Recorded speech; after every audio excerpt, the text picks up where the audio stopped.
One. What's up, guys? It's Dr. Tim Jackson with another episode of the Boss Body podcast. Today, I have Courtney Cash, wellness nurse, registered nurse, longevity expert. Welcome to the show, Courtney. Do you go by Courtney or Court? Either one. Either one. So you got a sweater on. So you're in Yes. Colorado. It must be getting cold. Yes, it actually has snowed a couple days, which is Oh, kind of really? crazy. Yeah. I was going to say it's been cold here too. It's been in the 60s. Oh my gosh. I'm on the East Coast, so cold for us. I mean, we wear short sleeves on Christmas Day usually. Oh, Um, that's so nice.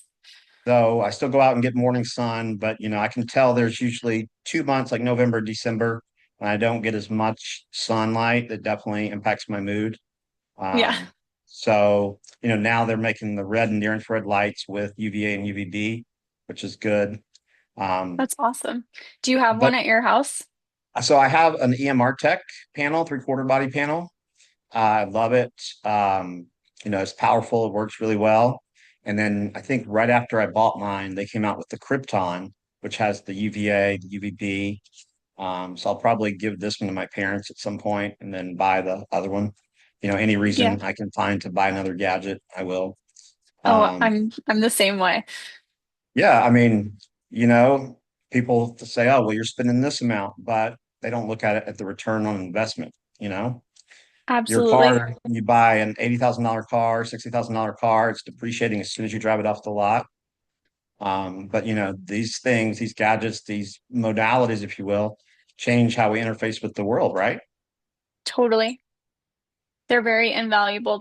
A lot of my clients always want to know what the latest and greatest is, and I think the red light panels are just so foundational and they're pretty cost effective, I feel like, Yeah, especially if you use it every day. yeah, And so like that's one of the things that I promote heavily to my clients. I think it's awesome. yeah, absolutely. So tell us a little bit about your background in traditional medicine and then how you transitioned.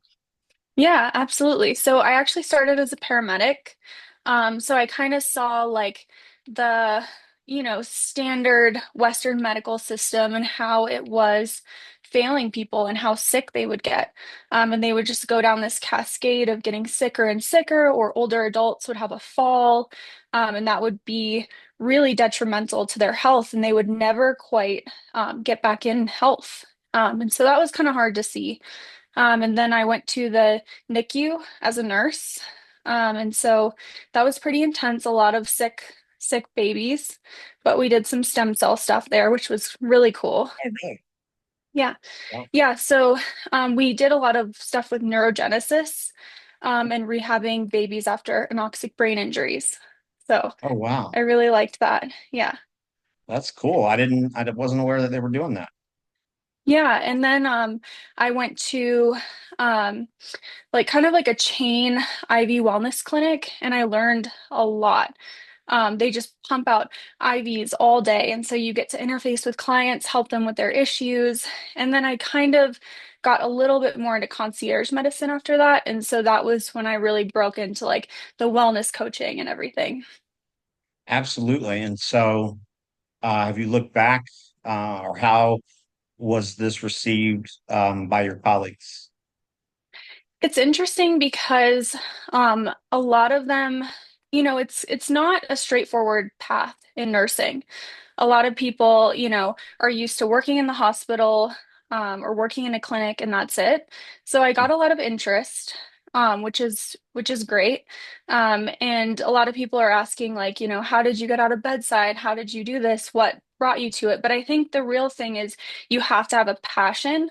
Like, it's Yeah, not something that you can go into and kind of half do. You have to love it. You have to love working one-on-one with people, and you have to love like peptides and vitamins and health and wellness. You just can't do it just to get out of bedside. And so I yeah, think, I get a lot of questions, and I really like when people are curious about this stuff. I think it's great because we need more people that are curious about it in the yeah, Western medicine system too. So yeah. So I interviewed, well, you probably know Dr. Kent Holtzorf, the I haven't, peptide guru. So he's in Los Angeles, but he, as far as I understand, he basically brought peptides to the US. So Wow. Holtorf Medical Group. At one point, he owned, I think, 19 or 20 clinics throughout the U.S. But he said, I think it was during residency or fourth year of medical school, he went to an integrative medical conference, and it dawned on him, this stuff is actually more rooted in science than what we were learning in school. And what we were learning in school, they taught us, oh, this stuff is quackery. But then you open Totally. the front cover of the textbook and it says sponsored by Pfizer, sponsored by Merck. Well, Hmm. it's not, they're not sponsoring those books out of the kindness of their heart. No. Not at all.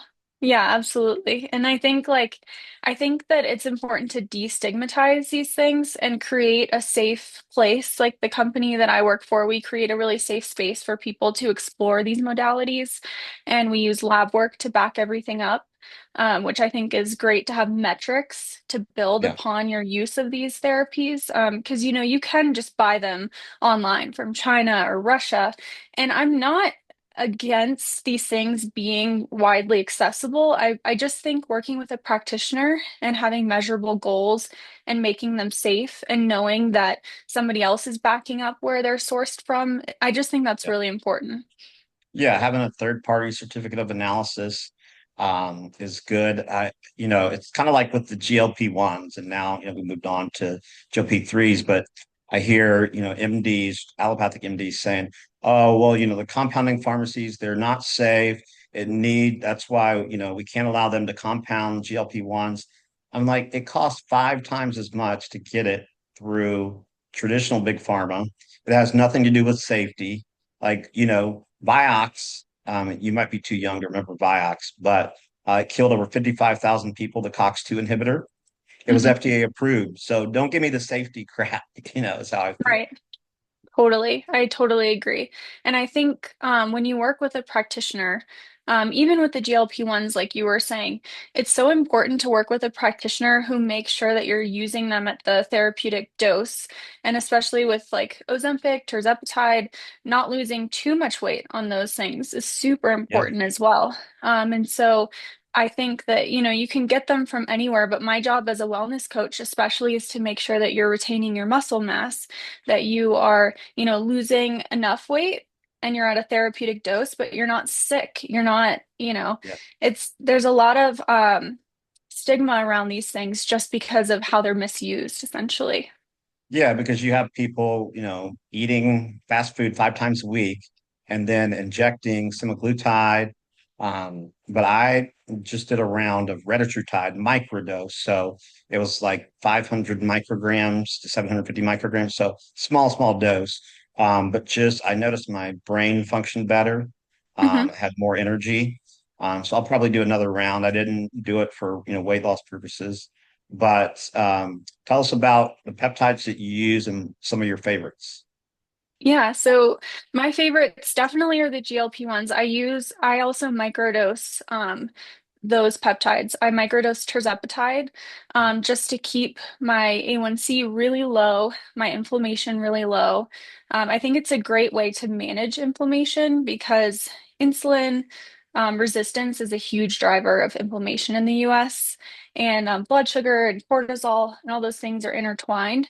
And so I just, microdose it. I kind of track how I'm feeling, lab work. I never push myself to the point where I'm losing weight or nauseous. So the microdose is a different intended effect.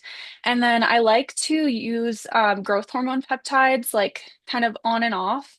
And I'll do cycles where I might bulk a little bit, gain muscle, and then cut again. So Yeah. that's a great one.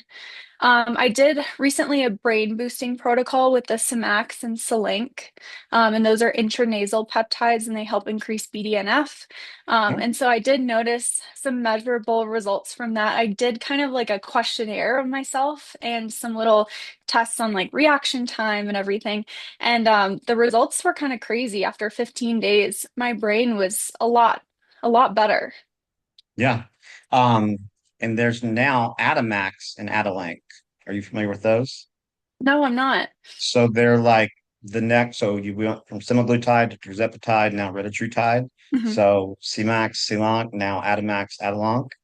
Wow. Um, and so I did Adalank, which worked pretty well. Um, so it's just, another well, I guess gradual increase in, efficacy. But So I cool. haven't done dihexa yet. I noticed a pretty big brain boost from SS31. Um, so I like those. And then even thymosin alpha 1 and TB500 because of the decrease in inflammatory cytokines. Yeah. And so you saw like measurable brain benefits from those? Yeah, absolutely. So I don't know if you're familiar with the TRIM trial. It's thymic rejuvenation and insulin mitigation.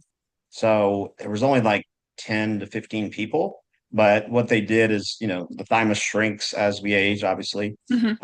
But they gave them TA1 and TB500 and some insulin sensitizing agents. I don't know exactly which ones, but there was a measurable decrease in biological age from those two Wow. things.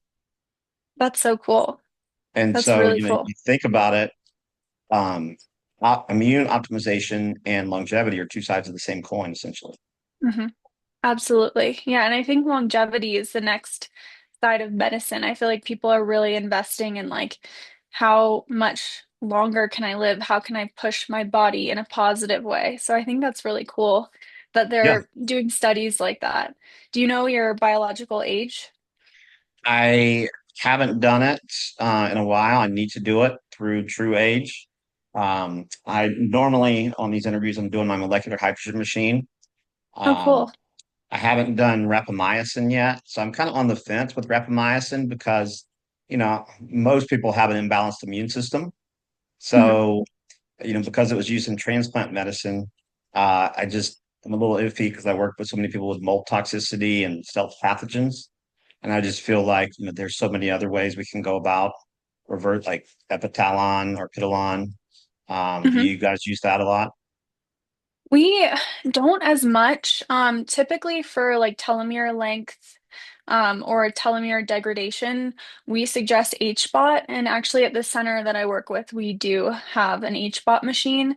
And typically, people that do certain protocols, for 5 days, for 3 weeks, that's typically what we recommend. But I'm not against any of those peptides either. I think it's really cool.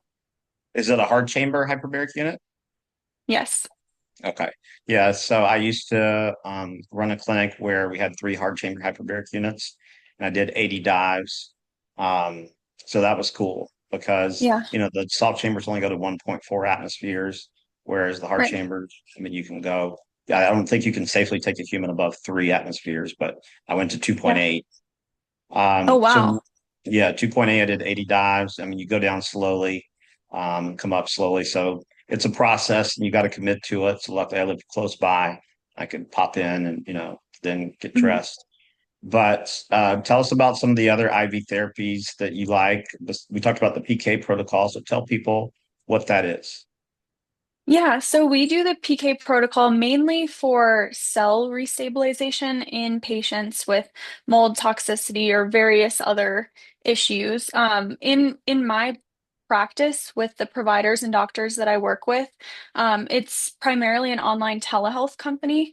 So Mhm. we work with patients that are kind of at their wits' end with the Western medicine system, and they have complex autoimmune conditions that are exacerbated by mold toxicity, um, you know, GI issues and hormone imbalances. So it's really like this cyclical thing.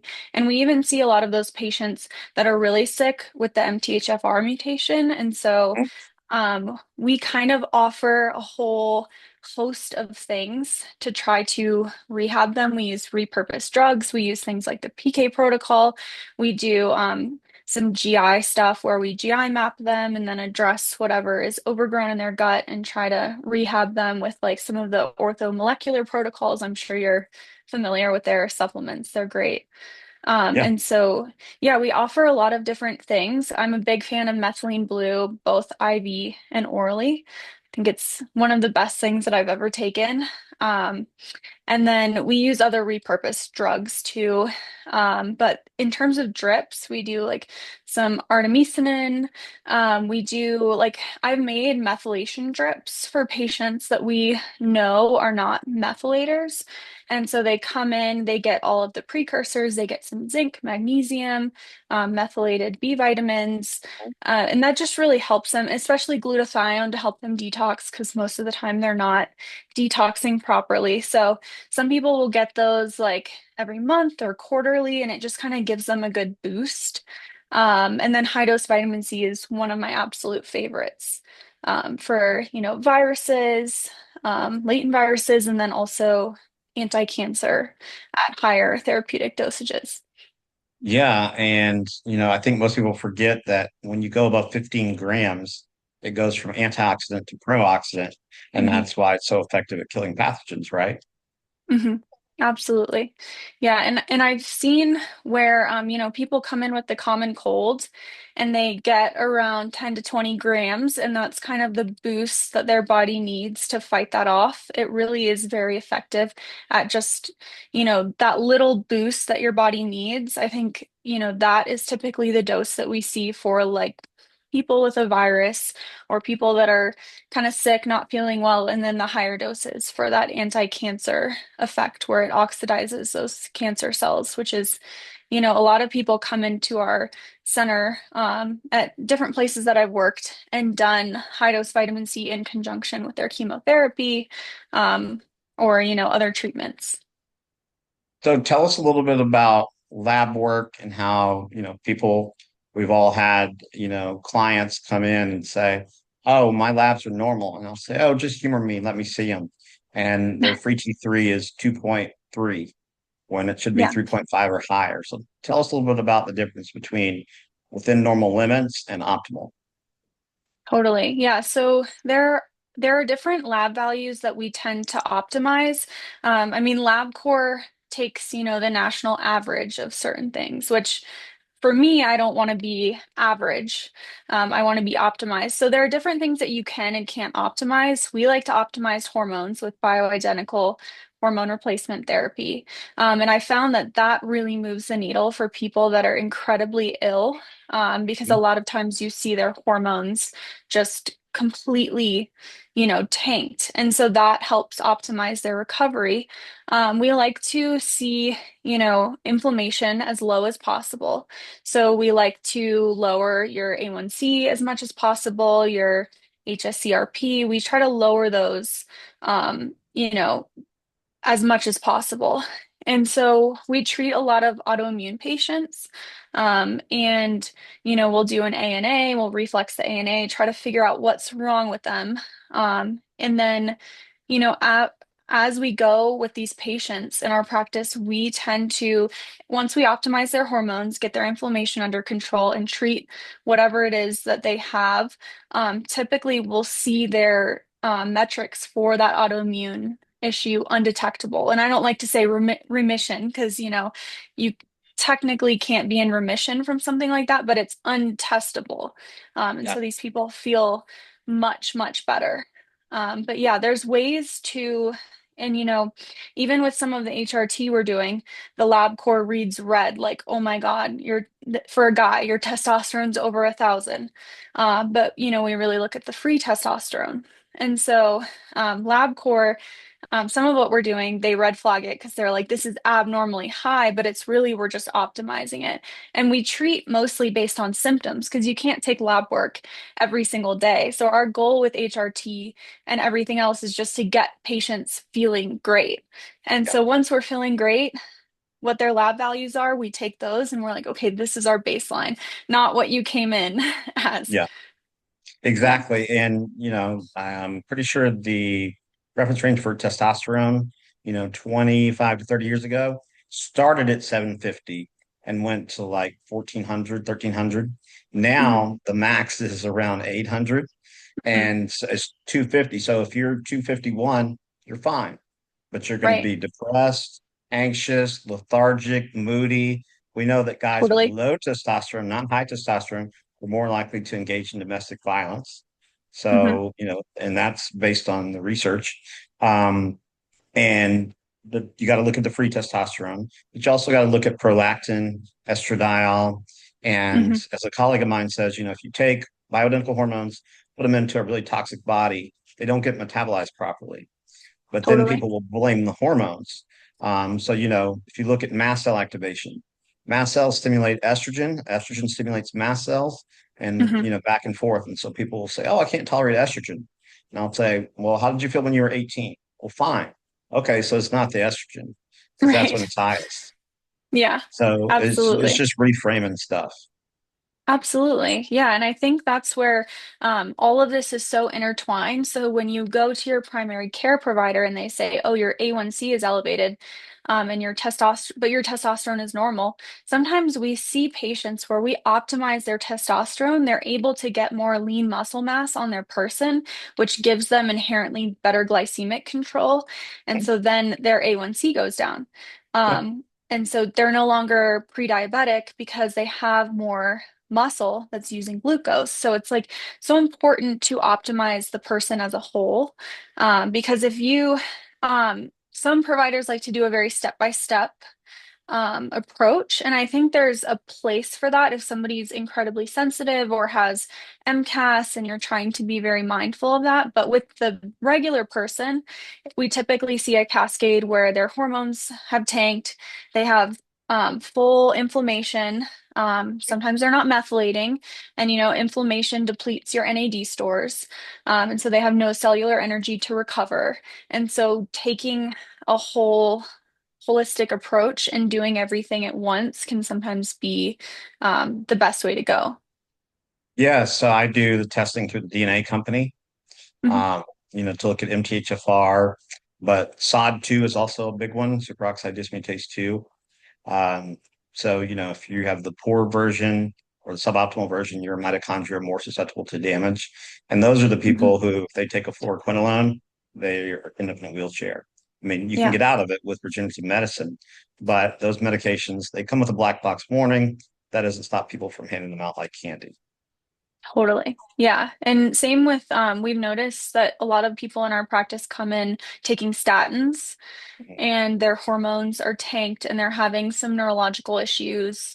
Um, they might attribute it to like early onset dementia, but really, if you're addressing cholesterol without addressing inflammation, you're really doing a disservice to your patients because you're just tanking the building blocks for, your brain health, your hormones. And so you have to address systemic inflammation with every patient. And we look at their triglyceride levels, and then, it's a little bit more nuanced. So I feel like with these medications, like you said, doing the, more in-depth testing to tell you whether these Yeah. are actually good for the patient, so important. So I mean, if they're gonna do a medication for, lipids, I like Repatha, the Mm, PCSK9 inhibitor, much less side effects. You do an injection every other week. But I really look at lipoprotein A and ApoB and yeah, homocysteine. totally. Those are the three most important, not total cholesterol. I tell people I really don't give a rat's behind about total cholesterol. The only reason I look at it is because if it's high, like you said, inflammation, but also subclinical hypothyroid. Mhm.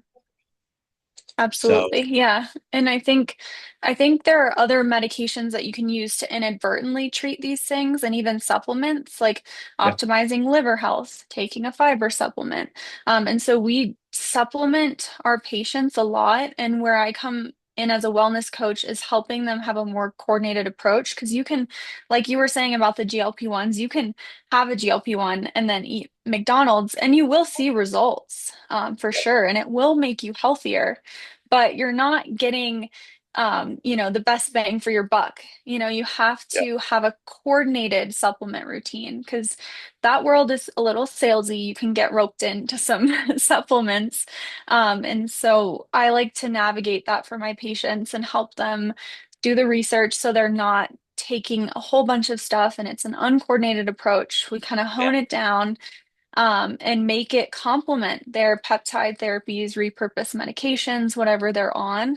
And then we also do kind of like a lifestyle approach. So diet, exercise. And I don't push people to do what they're not actually willing to do.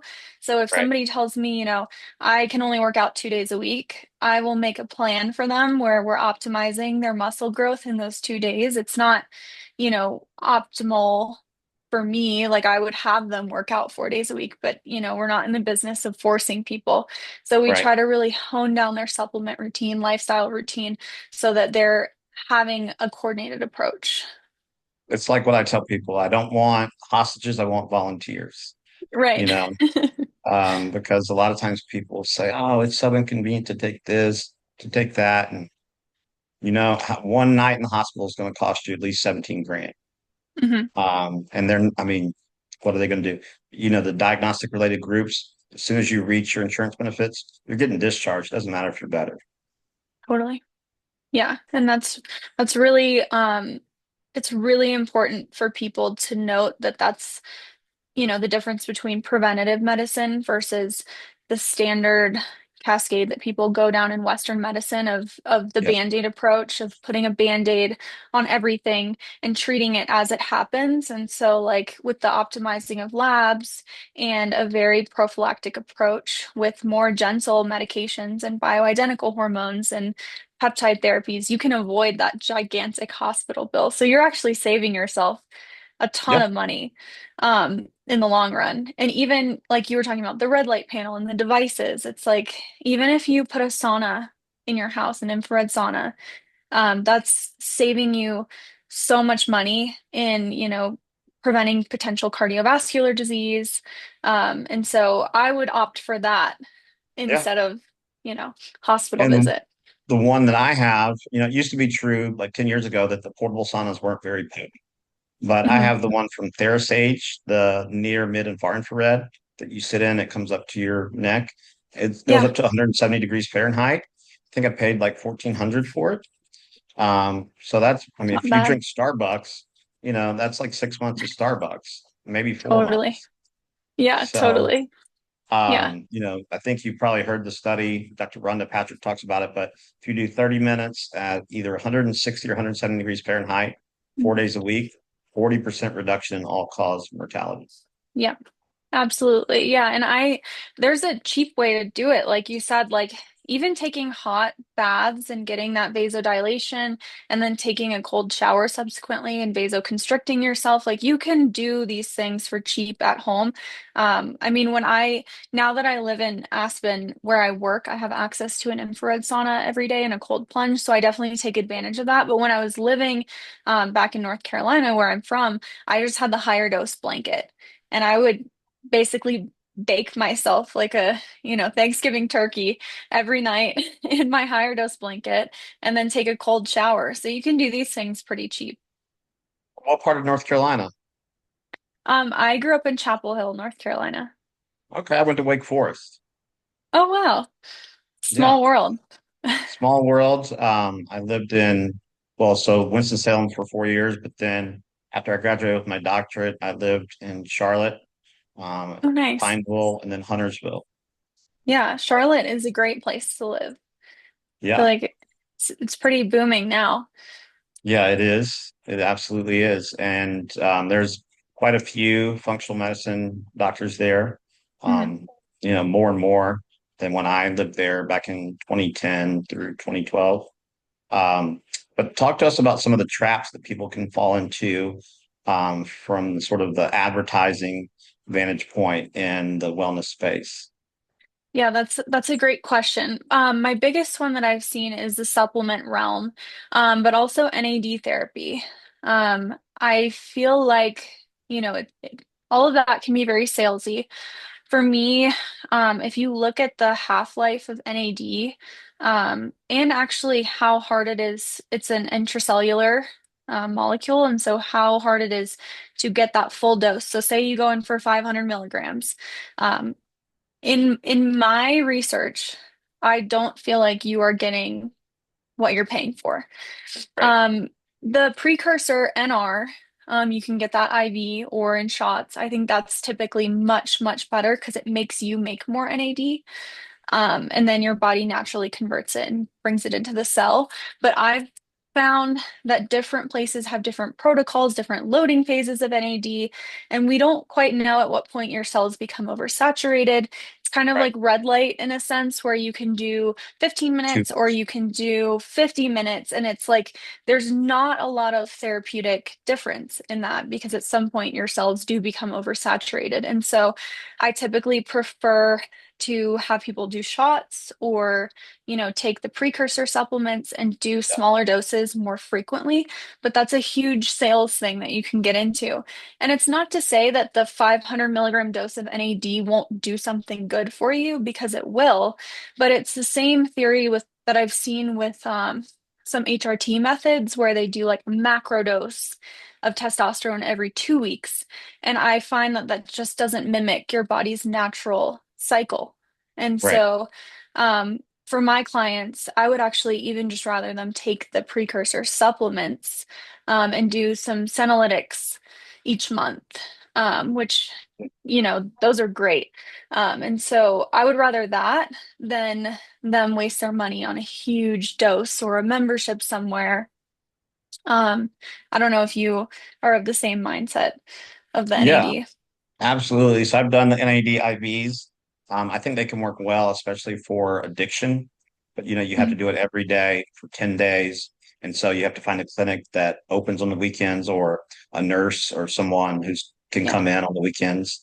But outside of that, I would say, yeah. And the other thing you have to think about is if you don't take CoQ10 with it, you're not going to be able to utilize it in the electron transport chain.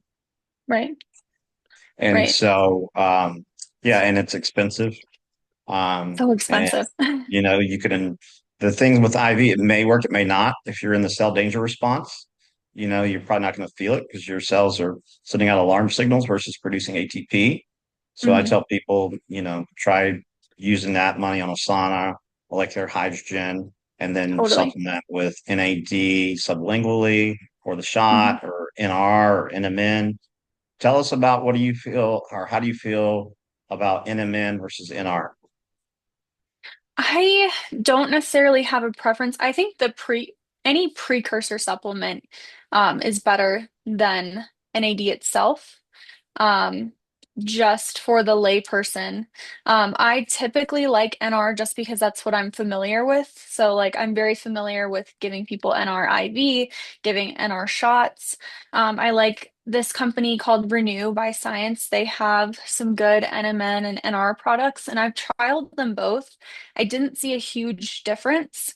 I mean, I am younger, and so typically they say like people 30s and up, and I'm not quite there yet. I'm You're 28. not even Um, 30?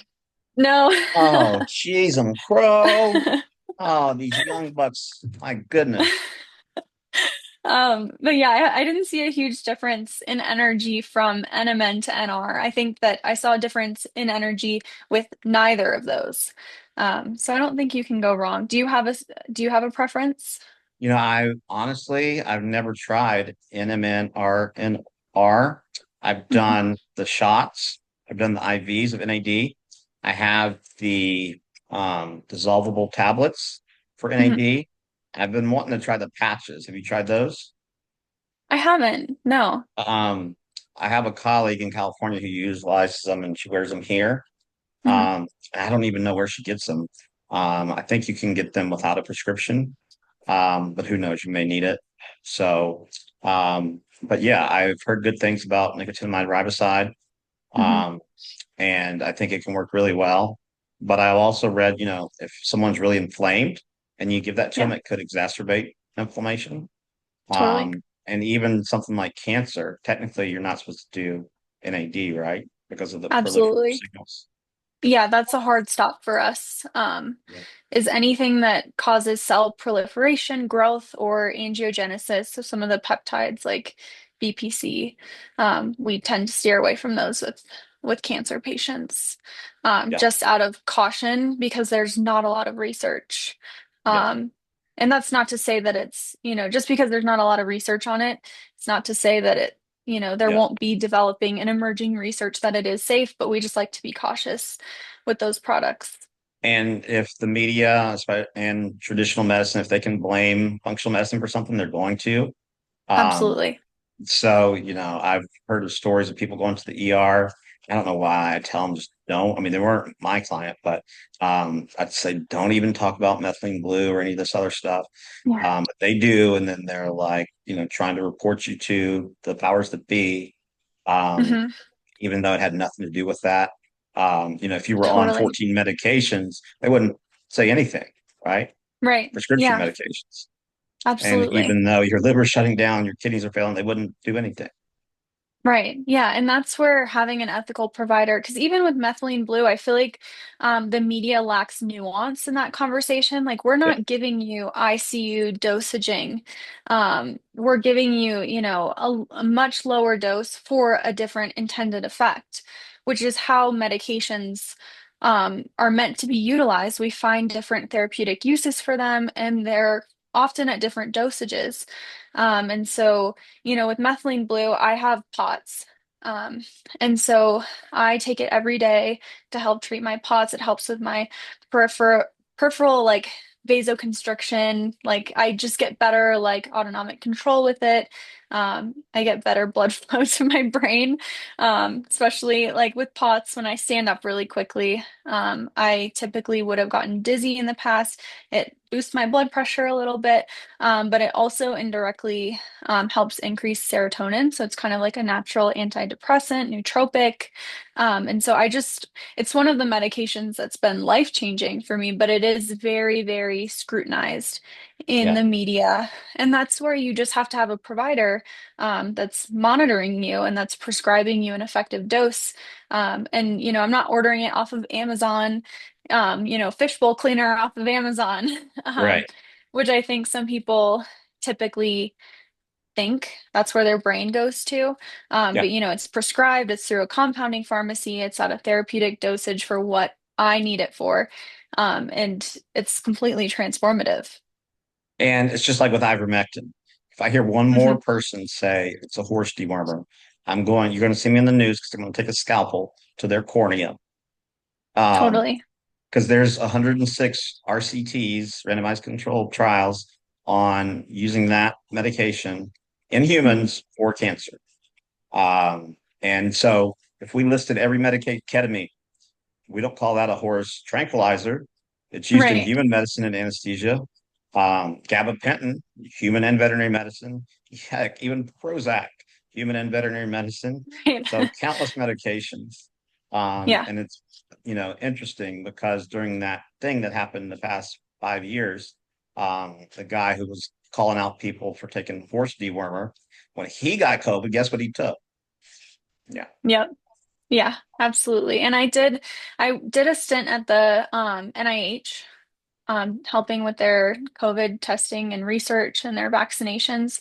And, they collected a lot of data very quickly on adverse reactions to the shot. And they collected a lot of data on just long COVID. And it's astounding the numbers behind this very destructive virus. And so when you have something that calms inflammation, like Yeah. ivermectin does, it's so important to talk about it and talk about what it does because that just spreads awareness to its efficacy. Yeah. Because a lot of people, I've met tons of patients with long COVID that are just, they feel really lost and they feel really depressed because they're just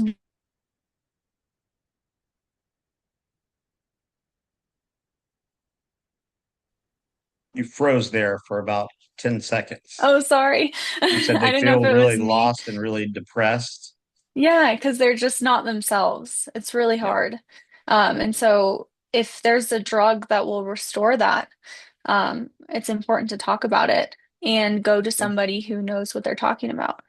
And you can use things like thymosin alpha 1, TB 500, low dose naltrexone. Those all help as well, Yeah, right? I was going to talk about low-dose naltrexone. That's one of my absolute favorites for Yeah. inflammation. I've been taking that since 2010. Oh, wow. Yeah. I take it in the mornings because it tends to disrupt my sleep. But yeah, Gotcha. Yeah, I I'll love it. take it at night. But I get that complaint from a lot of patients. So I think Yeah. taking it for the morning, I think that can be better for them. Yeah, absolutely. So what's something that you're working on that you're excited about? That's a great question. I think I'm always trying to research new things for patients. And so I'm always trying to learn more about all of this stuff for my patients. So that's a hard question to to answer. I started the most recent thing that I started dabbling in was like the Samax, the Selank, those brain boosting peptides, and then I've been on a big oxytocin kick. And a lot of my patients are on oxytocin, which for those of you that don't know, it's like the love and bonding hormone. It gives you more empathy, but it also lowers your stress hormones. And so that can be transformative for people with autoimmune issues because a lot of times these people are chronically stressed. They have no cellular energy, they have systemic inflammation. So, lowering their perception of stress can really help them recover. So, that's one of my things that we've been using more recently, and I love it. I got some nasal spray in the refrigerator right now. That's awesome. I'm sure Yeah. your refrigerator is like decked out with different peptides and stuff. If you saw my kitchen, I got sharps containers. I think I have an IV pole in there. Oh my Um, gosh. I've got peptides. I've got insulin syringes. I've got, 25 gauge needles. Um, you name it, I've pretty much got it. I got butterfly needles. You need it, I Wow. got it. Oh my gosh, that's awesome. My house looks similar, especially with the nose sprays and everything. I think somebody would open my fridge expecting food, and then they'd be like, "What the heck is all this?" Yeah, and my niece just graduated, well, last May from nursing school with her BSN. So Oh, now if awesome. I need an IV, I can just have her come over and start it.